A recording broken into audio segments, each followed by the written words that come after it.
Hello students, तो इस video में हम लोग शुरुआत करने वाले हैं कक्षा 10 अध्याय 3 दो चर वाले रैखिक समीकरण युग्म के बारे में हम लोग बात करने वाले हैं और प्रश्नावली 3.1 के कुछ सवालों को यहाँ पे हम लोग समझने वाले हैं। तो अध्याय की शुरुआत से पहले यानी कि एक्सरसाइज की शुरुआत डायरेक्ट करने से पहले हमें ये जानना जरूरी होगा कि इस एक्सरसाइज में हम लोग पढ़ने क्या वाले हैं, इस प्रश्नावली में हमें क्या सीखने को मिलेगा और जो पिछली कक्षा यानी कि कक्षा 9 में जो हमने सीखा है उसकी यहाँ पे कितनी ज़रूरत पड़ेगी। आइए वो सब देखते हैं और फिर शुरुआत करते हैं अपने अध्याय 3 की और फिर प्रश्नावली के पहले सवाल की। तो चलिए अगर यहाँ पे बढ़ें, पहले सबसे पहले शुरुआत कहाँ से करनी होगी, तो शुरुआत सबसे पहले आपको करनी होगी पाठ के नाम से। तो पाठ के नाम की अगर बात करें तो पाठ के नाम में लिखा हुआ है दो चर वाले रैखिक समीकरण युग्म।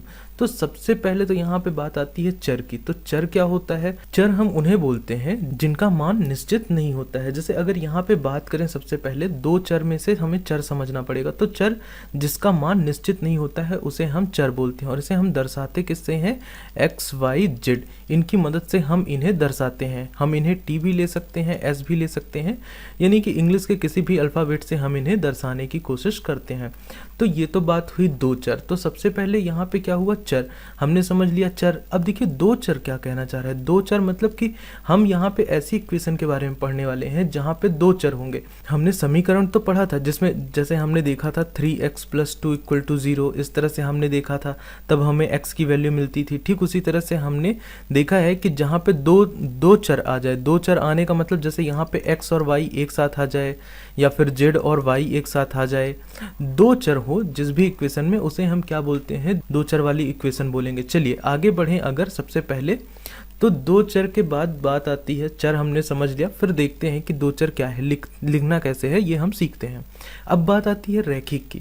तो रैखिक क्या होता है? बेसिकली ये भी हमने सीख रखा है। रैखिक ऐसा चर जिसकी घात क्या हो? एक हो। जब हम इक्वेशन लिखेंगे यानी कि समीकरण लिखेंगे तो हमें ध्यान देना होगा, क्या ध्यान देना होगा कि जो हमारे चर हैं उनकी घात कितनी होनी चाहिए? हमेशा ही एक होनी चाहिए। यानी कि एक्स वाई अगर हम लेते हैं, दो चर ले लेते हैं, तो इनमें से क्या होना चाहिए? इनकी घात क्या होनी चाहिए? एक होनी चाहिए सदैव।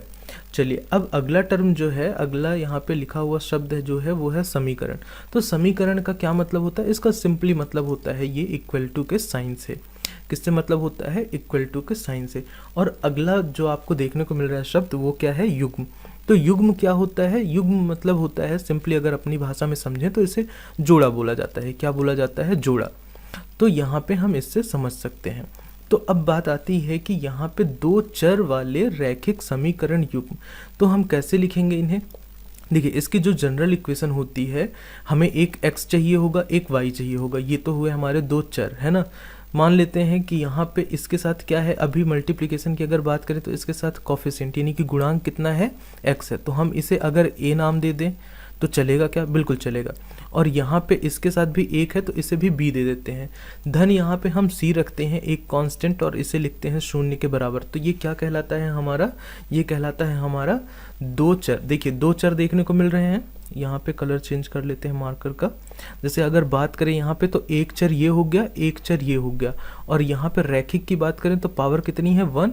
इसकी भी पावर कितनी है? 1, यानी कि घात एक और एक है। समीकरण ये हमारा बराबर का चिन्ह हो गया। युग्म की अब बात आती है। तो अगर युग्म की बात करें तो हमने समझ लिया कि हमारा जो दो चर वाला समीकरण होगा, दो चर वाला रैखिक समीकरण होगा, वो कैसा होगा? समीकरण नहीं, रैखिक समीकरण बोलना जरूरी है। वो इस प्रकार से होगा। चलिए अब अगर बात करें युग्म की, तो युग्म जब हम बात करेंगे तो यहाँ पे देखिए ये भी एक रैखिक समीकरण है और ये भी एक रैखिक समीकरण है, दो चर वाला। अब देखिए अंतर कैसे करना होता है। अगर आपको यहीं पे कोई भी संख्या के रूप में दिया होता, जैसे यहाँ पे मान लीजिए 3x + 4y प्लस यहाँ पे मान लेते हैं 5 दिया होता, इक्वल टू कितना दिया होता? 0 दिया होता। और यहाँ पे किस तरह से दिया होता? 2x + y + 6 ले लेते हैं और 0 ले लेते हैं। देखिए अब ये दोनों क्या हुए? ये दोनों युग्म हो गए, दो चर भी हैं। तो इसलिए हम यहाँ पे a1x + b1y + c1 = 0 और यहाँ पे a2x + v2y + c2 = 0, इस तरह से हम इसे लिखते हैं। जब हम युग्म की बात करेंगे तो युग्म का जो जनरल इक्वेशन होता है वो इस तरह से होता है। तो इस तरह से लिखेंगे। चलिए, और ये रैखिक भी हैं, क्यों? क्योंकि इनकी जो घात है वो कितनी है, 1 है। तो बेसिकली इसी तरह से लिखना होता है जब बात करेंगे हम दो चर वाले रैखिक समीकरण युग्म की। तो हमने क्या सीखा? हमने जाना कि चर क्या होता है, हमने सीखा कि रैखिक हम किसे बोलते हैं, हमने सीखा कि समीकरण किसे कहा जाता है, हमने देखा कि युग्म की जब बात की जाएगी तो युग्म क्या हो जाता है हमारा, यहाँ पे ये हो जाता है, और समीकरण किस तरह से होता है, इस तरह से। चलिए, अब एक जो समीकरण होता है, जैसे बात करें अगर यहाँ पे ये जो दो चर वाले रैखिक समीकरण है, तो इसमें आपको ध्यान देने वाली एक चीज़ ये होगी कि यहाँ पे जो a और b दिया हुआ है, सॉरी x और y जो दिया हुआ है, x और y, तो ये दोनों कभी भी जीरो नहीं हो सकते हैं। अगर इनमें से एक भी जीरो हो जाता है, जैसे अगर इसकी बात करें, ये अगर जीरो हो जाए तो इसे आप क्या लिखेंगे, ax प्लस, जैसे ही y जीरो होगा तो यहाँ पे b को भी जीरो कर देगा और c कर देगा यहाँ पे जीरो। अब देखिए यहाँ पे एक ही चर बचेगा जो कि है x। तो ऐसा कभी नहीं होगा कि अगर हम दो चर वाले समीकरण की बात करें तो यहाँ पे जो y हो या फिर x हो, दोनों चर हैं तो दोनों हमेशा कुछ ना कुछ वैल्यू रखेंगे अपने आप में, ये कभी भी शून्य नहीं हो सकते हैं। चलिए, तो आइए समझते हैं यहाँ पे कि ये जो हमारे पास दो चर वाले रैखिक समीकरण होते हैं, ये मतलब क्यों दिए जाते हैं, इनसे क्या मतलब होता है, क्या आशय होता है इनको पढ़ने का। तो बेसिकली जब आप यहाँ पे एक एग्जांपल ले लेते हैं, जैसे यहाँ पे दिया हुआ है 2x minus Y equal to 0, तो ये जो इक्वेशन दी हुई है इससे हमें क्या मिलता है, इससे हमें मिलती है एक लाइन। क्या मिलती है? एक लाइन मिलती है। कैसे मिलती है? यहाँ पे हम x की अगर कुछ वैल्यू रखें, जैसे यहाँ पे आप y इज इक्वल टू, ये सब आप 9th क्लास में सीख चुके हैं। यहाँ पे थोड़ा सा रिवीजन करना इसलिए ज़रूरी है क्योंकि लास्ट ईयर लॉकडाउन में आप सब लोगों ने पढ़ा नहीं होगा, और होपफुली कि अगर पढ़ा भी होगा तो अगर चीज़ें कहीं पर भी मिस हो गई हैं तो एक बार बेसिक से क्लियर कर लेते हैं, क्योंकि एक बार जब ये क्लियर हो जाएगा तो आपको चैप्टर में कहीं पर भी कोई दिक्कत नहीं होने वाली। तो यहाँ पे y को हम लेके जाते हैं इस तरफ, तो y हो गया हमारा ये, या फिर चलिए ऐसे ही लिख लेते हैं, अगर कोई कठिनाई हो तो 2x इक्वल टू y को हम लोग इधर लेके गए, तो यहाँ पे क्या हो जाएगा, y की जो वैल्यू होगी वो 2x के बराबर होगी। कितनी होगी? 2x के बराबर होगी। अब देखिए, अगर हम यहाँ पे y इक्वल टू 0 रख दें, अब हमें क्या करना होगा कि हम बना लेते हैं एक टेबल।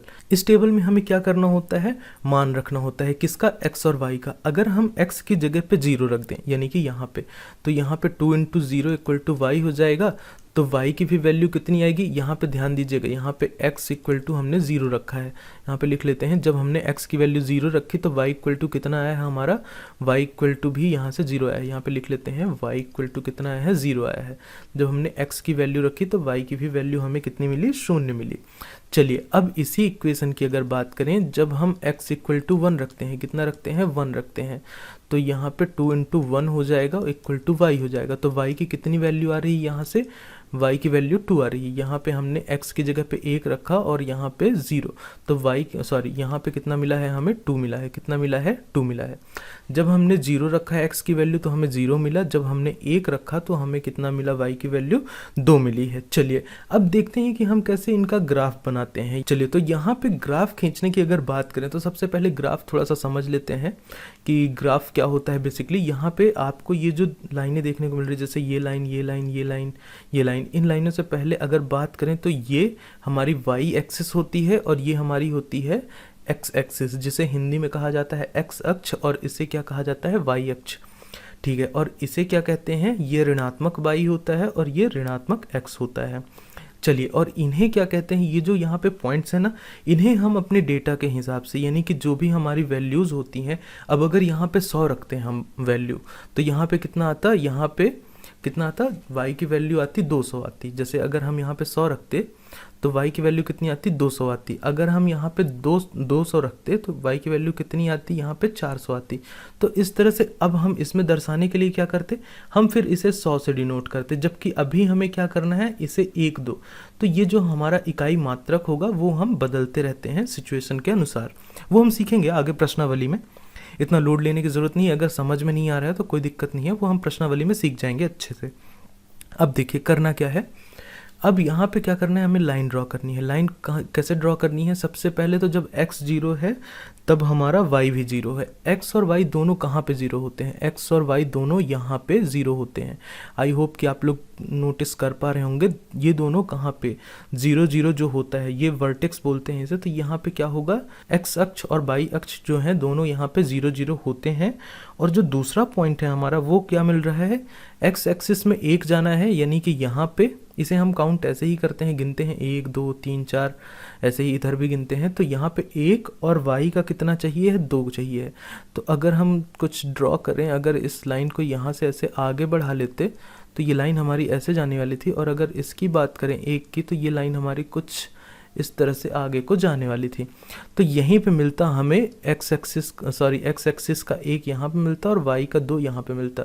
तो जो हमारी लाइन बनती वो किस तरह से बनती, कुछ इस तरह से जाती। थोड़ा सा पॉइंट मिस हो गया है, यहाँ पे बना लेते हैं, ये थोड़ा सा टेढ़ा होने की वजह से। तो ये वाला जो पॉइंट है, कौन सा, ये वाला, यहाँ पे लिख लेते हैं, ये क्या कहलाएगा, 1। सबसे पहले हम क्या लिखते हैं, x एक्सिस, इस तरह से लिखते हैं, x कॉमा y, इस तरह से हम लिखते हैं। तो x एक्सिस में कितना जाना था, 1 यूनिट बढ़ना था, और y में कितना बढ़ना था, 2 यूनिट बढ़ना था, और यहाँ पे कितना चाहिए था, 0,0 चाहिए था। तो इस तरह से हम रिप्रेजेंट करते हैं किसमें, ग्राफ में, इस तरह से खींचते हैं हम ग्राफ को।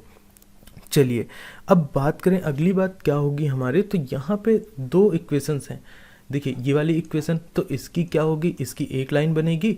अगर इस इक्वेशन की बात करें तो इसकी ये वाली लाइन बनेगी, तो 2 लाइनें मिल जाएंगी हमें। तो हम ग्राफ में क्या कर सकते हैं, 2 लाइनें खींच सकते हैं, क्योंकि युग्म की बात है। तो अगर यहाँ पे इक्वेशन का युग्म है तो हमें लाइनों का भी युग्म मिलेगा। तो ये तो स्वाभाविक सी बात है, सरल सी बात है, आप लोग समझ सकते हैं। अब देखिए, जब आपके पास 2 लाइनें होती हैं तो उनसे आप क्या क्या सीख सकते हैं, या वो किस तरह से हो सकती हैं। अगर आप दोनों को ग्राफ पेपर में या फिर ग्राफ में खींचें, जैसे अगर बात करें यहाँ पे, तो वो लाइनें किस तरह से होंगी, या तो एक दूसरे को वो काट सकती हैं, या तो एक दूसरे के समांतर हो सकती हैं, या तो एक के ऊपर एक हो सकती है। जैसे अगर बात करें यहाँ पे, ये आपके NCERT में दिया हुआ है, आप लोग देख सकते हैं, संपाती, क्या बोलते हैं, संपाती, और इन्हें क्या बोलते हैं, समांतर रेखाएं, इसे क्या बोलते हैं, प्रतिच्छेदी रेखाएं। तो ये तो हुई बात इंट्रोडक्शन की। चलिए बढ़ते हैं एक्सरसाइज की तरफ और देखते हैं कि क्वेश्चन को सॉल्व करते करते हम लोगों को बहुत सारी बातें अभी भी सीखने को मिलेंगी। तो चलिए बढ़ते हैं सीधा क्वेश्चन की तरफ। ओके, तो अगर शुरुआत करें 3.1 की, प्रश्नावली 3.1 की, तो यहाँ पे सबसे पहले तो वर्ड प्रॉब्लम है, शब्दों में कुछ लिखा गया है। इसे हमें सबसे पहले क्या करना है, यहाँ पे देखिए कहा जा रहा है बीजगणितीय एवं ग्राफीय रूपों में व्यक्त करना है।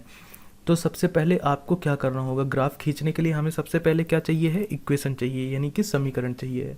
फिर तब तो हम बढ़ेंगे ग्राफ की तरफ। तो हम सबसे पहले क्या करेंगे, इक्वेशन बनाने की कोशिश करेंगे, इनको पढ़कर। ये आपने कक्षा 7, कक्षा 8 और कक्षा 9 में बहुत अच्छे से सीखा है। कक्षा 8 में हमने एक चर वाले समीकरण सीखे थे, अब 2 की बात है। तो आइए देखते हैं कि किस तरह से कहेंगे। अब देखिए, आफताब अपनी पुत्री से कहता है, 7 वर्ष पूर्व मैं तुमसे 7 गुनी आयु का था, अब से 3 वर्ष बाद मैं तुमसे केवल 3 गुनी आयु का रह जाऊंगा। अब देखिए, क्या यह मनोरंजक है? ओके, तो ये बिल्कुल मनोरंजक है, पर यहाँ से आपको निकालना क्या है, 2 समीकरण निकालने हैं, तब जाके आप इसका बीजगणितीय और ग्राफीय रूप में व्यक्त कर पाएंगे। तो आपको करना क्या होगा, सबसे पहले आपको मानना पड़ेगा। क्या मानेंगे आप, यहाँ पे लिखेंगे कि माना, आप यहाँ पे लिखेंगे माना आफताब की आयु जो है वो कितनी है। अब देखिए पता तो नहीं है हमें, तो हम क्या करेंगे, x वर्ष है, कितनी है, x वर्ष मान लेते हैं, मानना ही तो है x वर्ष है। और जो उसके पुत्री की आयु है कितनी होगी, y वर्ष मान लेते हैं, y वर्ष है। फाइन, तो अब क्या करना है आपको, x और y तो हमें मिल गए, अब क्या करना है, 7 वर्ष पूर्व। तो सबसे पहले आपको यहाँ पे लिखना पड़ेगा 7 वर्ष, जितना जितना कह रहा है यहाँ पे, जितना जितना कह रहा है उतना उतना आप करते जाएंगे 7 वर्ष पूर्व। तो बस आपको वो सारी इक्वेशंस मिलती जाएंगी। हमने क्या कहा, जैसे ही यहाँ पे मिला आपको क्वेश्चन में, आफताब अपनी पुत्री से कहता है 7 वर्ष पूर्व मैं तुमसे 7 गुनी आयु का था, अब 3 वर्ष बाद मैं तुमसे केवल 3 गुनी आयु का रह जाऊंगा। तो हमने क्या किया, हमने मान लिया, ना हमें आफताब की आयु पता थी तो हमने x मान लिया, ना ही हमें पुत्री की आयु पता थी तो हमने y मान लिया। अब हम 7 वर्ष पूर्व चलते हैं। तो 7 वर्ष पूर्व अगर चलें तो एक तरफ लिख लेते हैं आफताब, यहाँ पे लिख लेते हैं आफताब, और एक तरफ लिख लेते हैं पुत्री। क्या लिख लेते हैं, पुत्री लिख लेते हैं। फाइन। तो अब यहाँ पे क्या होगा, आफताब की उम्र में भी कितना घटेगा, 7 साल। 7 साल पहले जा रहे हैं, 7 साल घटा के लिख लेते हैं, और जो पुत्री की आयु थी उसमें भी 7 साल घटा के लिख लेते हैं। अब आते हैं अपने स्टेटमेंट में। तो यहाँ पे कहा जा रहा है 7 वर्ष पूर्व, चलिए पहुँच गए हम लोग 7 घटाकर वर्तमान आयु में, क्योंकि वर्तमान आयु x और y थी। मैं तुमसे 7 गुनी आयु का था। तो अगर ये पुत्री की आयु है, इसमें हम कर दें 7 का गुणा, तो यहाँ पे क्या कह रहा है, आफताब की उम्र हमें मिल जाएगी। 7 वर्ष पूर्व मैं तुमसे 7 गुनी आयु का था, यानी कि पुत्री की जितनी आयु थी उसमें हम अगर 7 का कर दें गुणा, तो हमें क्या मिल जाएगा, आफताब की उम्र मिल जाएगी। बस ये दोनों बराबर हैं। यहाँ से यहाँ पे पुत्री की आयु जो थी, यहाँ पे y था, यहाँ से हमें एक इक्वेशन तो मिल जाएगी, एक इक्वेशन हमें यहाँ से बहुत ही आसानी से मिल जाएगी। फाइन। अब अगर अगली लाइन की बात करें, अब से 3 वर्ष बाद, अब क्या करना है, 3 वर्ष बाद, यहाँ पे लिख लेते हैं 3 वर्ष बाद। 3 वर्ष बाद क्या होने वाला है, यहाँ पे 3 वर्ष बाद की अगर बात करें तो यहाँ पे होने वाला है, फिर से लिख लेते हैं आफताब, यहाँ पे आफताब हो गया, और यहाँ पे रहेगी क्या, पुत्री रहेगी। अब देखिए दोनों को करना क्या है, यहाँ पे पुत्री 3 वर्ष बाद, तो सबसे पहले तो x अगर इनकी वर्तमान आयु है 3 साल आगे बढ़ा देते हैं, अगर इसकी y है तो 3 साल आगे ले चलते हैं। ठीक है, मैं तुमसे केवल 3 गुनी आयु का रह जाऊंगा, तो पुत्री की आयु में अगर 3 का गुणा कर देंगे तो आफताब के बराबर हो जाएगा। ये चीज़ें बहुत छोटी छोटी चीज़ें हैं, ये थोड़ा सा लॉजिक है इसमें जो कि समझने की ज़रूरत है। तो यहाँ से जो आपकी इक्वेशन निकल के आएगी वो क्या निकल के आएगी, यहाँ पे लिख लेते हैं। अगर पहली इक्वेशन की बात करें, इन्हें हम नाम देंगे इक्वेशन फर्स्ट, और इसे क्या नाम देंगे, इक्वेशन सेकेंड। चलिए पेन का कलर भी बदल लेते हैं जिससे कोई कन्फ्यूज़न ना हो। यहाँ से आगे क्या करना है, अब बात करें अगर इक्वेशन फर्स्ट से, है ना, यहाँ पे इक्वेशन फर्स्ट की अगर बात करें तो क्या निकल के आएगी इक्वेशन हमारे पास, यहाँ पे x ऋण 7 बराबर कितना है, 7, और यहाँ पे y ऋण यहाँ पे 7 हो जाएगा। चलिए अब इसको अगर आप आगे सॉल्व करेंगे फर्दर, तो यहाँ पे x माइनस 7 ये हमारे पास रह जाएगा। अब 7 का गुणा अंदर करेंगे तो 7y बचेगा यहाँ से, और यहाँ से कितना हो जाएगा, 7 सत्ते 49, कितना हो जाएगा 49। अब आगे अगर बात करें तो यहाँ पे x हो जाएगा। अब देखिए सिंपली करना क्या है आपको, इस 7 को क्या करिए आप लोग इधर लेके जाइए, कहाँ, इस तरफ, या फिर x को लेके जाइए, किसी भी एक वेरिएबल को लेके आप लोग जा सकते हैं। तो हम लोग यहाँ पे 7y को इधर लाते हैं, यहाँ पे धनात्मक है तो इधर आकर ऋणात्मक हो जाएगा, ये ऋणात्मक 7 उधर जाकर धनात्मक हो जाएगा, तो यहाँ से ऋणात्मक 42 बचेगा। कैसे बचेगा, ऋणात्मक 49, और ये ऋणात्मक 7 इधर आकर धनात्मक 7 हो जाएगा। जब आप इन दोनों को जोड़ेंगे तो कितना मिलेगा, ऋणात्मक का 42 आपको मिलने वाला है। ये हमने छोटी कक्षाओं में सीख रखा है, तो यहाँ से ऋणात्मक 42 मिल गया। ये हुई हमारी इक्वेशन फर्स्ट, इसको नाम दे देते हैं। अब बात करें अगर इक्वेशन सेकेंड की, तो इक्वेशन सेकेंड हमारी कैसे बनेगी, समीकरण द्वितीय, इक्वेशन यानी समीकरण। अब देखिए यहाँ पे x प्लस 3 दिया हुआ है, इक्वल टू कितना दिया हुआ है, 3y प्लस 3 दिया हुआ है। फाइन। तो अब हमें क्या करना होगा, अब हमें करना ये होगा कि x धन 3, और यहाँ पे कर देते हैं गुणा, तो कितना आ जाएगा, 3y धन, यहाँ पे कितना हो जाएगा, 9 हो जाएगा। अब देखिए क्या करना है, अब यहाँ पे क्या करेंगे, x को सिंपली इधर रहने दीजिए, 3y को इस तरफ लेके आइए, ऋणात्मक का 3y होने वाला है, और ये जो धनात्मक 3 है उस तरफ जाएगा तो ऋणात्मक 3 हो जाएगा। तो यहाँ पे 9 में से जब 3 जाएंगे तो बचेगा कितना, 6। कैसे किया हमने, धनात्मक का 9 था और ऋणात्मक का 3 था, जब दोनों को जोड़ेंगे तो कितना आ जाएगा, यहाँ पे धनात्मक का 6 आ जाएगा। तो इसलिए यहाँ पे हमारा ये हो गया है। फाइन, आप लोग इसका स्क्रीनशॉट ले लीजिएगा, क्योंकि अब हम इसके बाद की जो प्रक्रिया होगी वो अगले स्लाइड में करेंगे। तो इसका आप एक बार स्क्रीनशॉट ले लीजिए, और इन इक्वेशंस को हम लोग लिख लेते हैं अगली स्लाइड पे। और अब इक्वेशन फर्स्ट की अगर बात करें, सिंपली हमें x और y की 2 वैल्यू चाहिए, क्योंकि अगर हमारे पास 2 पॉइंट होंगे, कोई भी 2 पॉइंट होगा तभी तो हम लाइन खींच सकते हैं। अगर ये पॉइंट नहीं होता, हम अगर ऐसे लाइन नहीं खींचना चाहते, पॉइंट यहाँ पे होता तो हम कुछ इस तरह से खींचते। सॉरी स्केल नहीं है, इसकी वजह से अगर हमें 2 लाइन खींचनी है तो एक लाइन खींचनी तो हमें कितना चाहिए, यहाँ पे हमें कम से कम 2 पॉइंट तो चाहिए ही हैं। तो 2 पॉइंट मिलेंगे कैसे, x और y के 2 मान रखते हैं, ये हमने कक्षा 9 में सीखा है।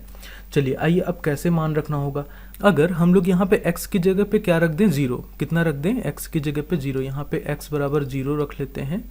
इस वाली इक्वेशन की बात कर रहे हैं, यहाँ से पार्टीशन कर लेंगे, बाद में इधर हम लोग अलग पेन से सॉल्व करेंगे तो क्लियर रहेगा। तो यहाँ पे कितना हो जाएगा, x की वैल्यू आप जैसे ही 0 रखेंगे तो यहाँ से कितना मिलने वाला है, यहाँ से आपको ऋणात्मक 7y मिलेगा और यहाँ से कितना मिलेगा, 42 मिलेगा। कितना, 42 भी क्या था आपका यहाँ पे पीछे साइड पे ऋणात्मक था। अगर आप लोगों ने स्क्रीनशॉट लिया होगा तो ये ऋणात्मक 42 था। ओके, तो अब यहाँ पे क्या हो जाने वाला है, ये 0 तो 0 ही रहेगा, तो इसे डिलीट कर देते हैं, मिटा देते हैं। ये माइनस और ये माइनस कट जाएंगे, कैंसिल आउट हो जाएंगे, तो कुल मिलाकर आपके पास बचेगा 7y इक्वल टू 42। तो y की जो वैल्यू आएगी वो कितनी हो जाएगी, यहाँ से 42 बटे कितना हो जाएगा, यहाँ से 7, तो ये कितना हो जाएगा, 7 छंग 42। तो y की जो वैल्यू आएगी वो कितनी आएगी, 6। तो जब हमने x इक्वल टू 0 रखा है तो y की वैल्यू हमारी आई है कितनी, 6। अब चलिए x की वैल्यू अगर हम रख दें यहाँ पे ऋण 7, कितना रख दें, ऋण 7, x बराबर यहाँ पे रख लेते हैं ऋण 7। तो x बराबर जब ऋण 7 आप रखेंगे तो यहाँ पे आप सिंपली देखेंगे कि ऋण 7y बराबर कितना हो जाएगा, ऋण 42 हो जाएगा। फाइन। अब उसके बाद क्या करना है, यहाँ पे देखिए ऋण 7 को जब आप इधर लाएंगे तो इसमें क्या हो जाएगा, घटेगा, तो कितना हो जाएगा, ऋण 7y बराबर कितना हो जाएगा, यहाँ से 42। क्यों घटेगा, क्योंकि धनात्मक यहाँ पे 7 होने वाला है। तो अगले स्टेप में ये घट कर कितना बन जाएगा, ये बन जाएगा आपका ऋण 7y बराबर कितना हो जाएगा, यहाँ से ये ऋणात्मक का 35 रहेगा। अब देखिए ये और ये कैंसिल आउट हो जाएंगे। क्यों कट जाएंगे, क्योंकि यहाँ पे दोनों ऋणात्मक चिन्ह है तो कट जाएंगे। जब इक्वल टू के दोनों पार इधर ऋणात्मक चिन्ह होता है तो हम उसे क्या कर देते हैं, कैंसिल आउट कर देते हैं। अब देखिए यहाँ पे क्या करना होगा, या तो सिंपली ऐसा भी हम कह सकते हैं कि हमने ऋण चिन्ह से इसे क्या कर दिया है, मल्टीप्लाई कर दिया है या डिवाइड कर दिया है, आप ऐसे भी इसे समझ सकते हैं। अब देखिए y की जो वैल्यू होगी 35 के बटे में कितना जाएगा, 7, क्योंकि यहाँ पे कितने में था, गुणे में था, तो यहाँ से 7 पना कितना हो जाएगा, 35। कितना हो जाएगा, 35। तो y की जो वैल्यू आई है 5 आई है, राइट। तो अब यहाँ पे हमने x की दो वैल्यू देख ली, x इक्वल टू 0 और यहाँ पे y इक्वल टू 6 और 5 देख लिया। तो हमने दो वैल्यूज़ तो देख ली। फाइन। अब देखिए करना क्या है आपको, अब ये जो 2 पॉइंट हैं हमने पिछले क्वेश्चंस में सीखा था, यानी कि यहाँ पे हमें क्या करना होता है, एक ऐसे हम टेबल बना लेते हैं और उस पर हम लोग लिख लेते हैं यहाँ पे x और y की वैल्यू। क्या करते हैं, x और y की वैल्यू लिख लेते हैं सिंपली यहाँ पे x और y। तो x की वैल्यू कितनी थी यहाँ पे, देखिए ग्रीन पेन से मैं इक्वेशन फर्स्ट को सॉल्व करूंगा और अपन उधर वाले का कलर बदल लेंगे। x इक्वल टू 0 तो y equal to 6, x equal to -7 तो y इक्वल टू कितना मिला है, 5 मिला है। चलिए तो अब पेन का कलर बदल लेते हैं और यहाँ पे सॉल्व करेंगे रेड पेन से। तो रेड पेन की ब्लू पेन से कर लेते हैं। चलिए पेन का कलर बदल लेते हैं और ब्लू से यहाँ पे करते हैं। तो ब्लू पेन की अगर बात करें, यहाँ पे इक्वेशन सेकंड को हम लोग ब्लू पेन से सॉल्व करने वाले हैं। तो यहाँ पे क्या हो जाएगा, अगर आप x की वैल्यू यहाँ पे भी क्या रखें, 0, क्या रखें, x की वैल्यू इस वाले इक्वेशन पे भी 0 रख दें, तो यहाँ पे कितना होने वाला है, 0 और यहाँ पे -3y हो जाएगा, बराबर कितना रहेगा, 6। तो सिंपली इस 0 को हम लोग मिटा देते हैं। अब देखिए यहाँ पे ऋणात्मक 3 है, कितना है, ऋणात्मक 3 है, तो y बराबर यहाँ पे पूरा ऋणात्मक 3 जाएगा, तो ऋण चिन्ह यहाँ पे 3। तो जब इसे कैंसिल आउट करेंगे तो 2, तो y की जो वैल्यू आएगी वो कितनी आएगी, ऋण 2 आएगी। फाइन। अब अगर हम लोग x बराबर कितना रख लें, 6 रख लें, तो y की वैल्यू क्या मिलेगी, यहाँ पे 6 माइनस यहाँ पे कितना हो जाएगा, 3y बराबर कितना हो जाएगा, यहाँ पे भी 6। अब देखिए यहाँ पे ऋण 3y और ये 6 इधर धनात्मक में है, तो यहाँ पे जाके 6 ऋण 6 हो जाने वाला है। तो यहाँ पे कितना हो जाएगा, बेसिकली यहाँ से आपको 3y की जो वैल्यू होगी, -3y की वैल्यू जो होगी वो कितनी मिलेगी, 0। तो यहाँ से आप कह सकते हैं y इक्वल टू, जब आप ये ऋण 3 को यहाँ पे लाएंगे तो ये भी क्या मिलने वाला है, आपको 0 मिलने वाला है। तो यहाँ पे 2 टेबल आपको मिली, इन दोनों टेबल में आपने क्या किया है, x और y की क्या रखी हैं, वैल्यूज़ रखी हैं। कैसे रखी हैं, जब आपने इसका आप लोग स्क्रीनशॉट जरूर ले लीजिएगा, ये आप लोगों को बाद में भी काम आएगा। और अगर वीडियो में कहीं पे भी दिक्कत होगी तो आप हमें कभी भी कमेंट करके बता सकते हैं। अब देखिए यहाँ पे हमने क्या रखा है, x इक्वल टू जब हमने 0 रखा तो y की वैल्यू कितनी आई, -2 आई, और जब हमने x की वैल्यू को 6 रखा तो y की वैल्यू कितनी आई, 0 आई। तो इस तरह से हमने रख लिया है। अब देखिए अगर बात करें इक्वेशन फर्स्ट की, इक्वेशन फर्स्ट जो थी हमारी ये थी, इक्वेशन फर्स्ट यहाँ से ये लाइन मिलेगी, इक्वेशन सेकंड से क्या मिलेगा हमें, इक्वेशन सेकंड से मिलेगा ये वाला लाइन। तो अगर हम इसे L2 का नाम दे दें और इसे L1 का, देखिए तो अब बात आती है यहाँ पे रिप्रेजेंट करने की, यानी कि यहाँ पे ग्राफ में दर्शाने की। तो ग्राफ में हम दर्शाएंगे कैसे, सबसे पहले आपको ये याद रखना होगा कि इसे हम एक्स एक्सिस बोलते हैं, जिसे ऐसे डिनोट करते हैं। इसे हम ऋणात्मक एक्स एक्सिस यानी कि ऋणात्मक का एक्स अक्ष बोलते हैं, और इसे हम क्या बोलते हैं, वाई का धनात्मक, और इसे क्या बोलते हैं, वाई का ऋणात्मक, जिसे हम वाई डैश से शो करते हैं। फाइन। अब देखिए पहले वाले इक्वेशन से आपको क्या वैल्यू मिली थी, आप देख रहे हैं पहले वाले इक्वेशन से आपको वैल्यू मिली है 0 और कॉमा 6, यानी कि एक्स एक्सिस में हमें कहाँ पे जाना है 0 और वाई में कितना जाना है 6। तो एक्स तो 0 यहीं पे है, तो वाई की बात करें अगर यहाँ पे तो 1 2 3 4 5 6, 6 यहीं पे है। तो ये वाला जो होगा हमारा कौन सा पॉइंट हो जाएगा, 0,6। एक बार फिर से काउंट कर लेते हैं, 3 और 3 6, ठीक है, 1 2 3 4 5 6, तो ये हो जाएगा हमारा एक पॉइंट। दूसरे पॉइंट की अगर बात करें तो ऋणात्मक का 7 है और क्या है, धनात्मक का 5 है। तो सबसे पहले ऋणात्मक 7 पे चलते हैं, 1 2 3 4 5 6 7, तो ये होगा आपका 7 किसका, ऋणात्मक 7 एक्स एक्सिस का, और वाई एक्सिस में कितना जाना है 5, तो 5 होगा यहाँ पे। तो अगर इसे आप इस लाइन को ऐसे बढ़ाएं अगर आगे यहाँ पे, तो एक पॉइंट आपको कहाँ पे मिलेगा, लगभग अगर बात की जाए तो वो पॉइंट आपको लगभग यहाँ पे मिलेगा, और एक यहाँ पे, ठीक है।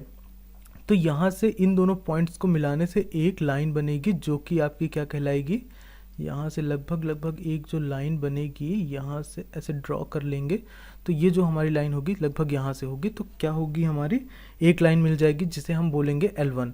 और अगर बात करें L2 की, तो L2 के लिए हमें कौन कौन से पॉइंट मिले हैं, L2 के लिए हमें पॉइंट्स मिले हैं यहाँ पे।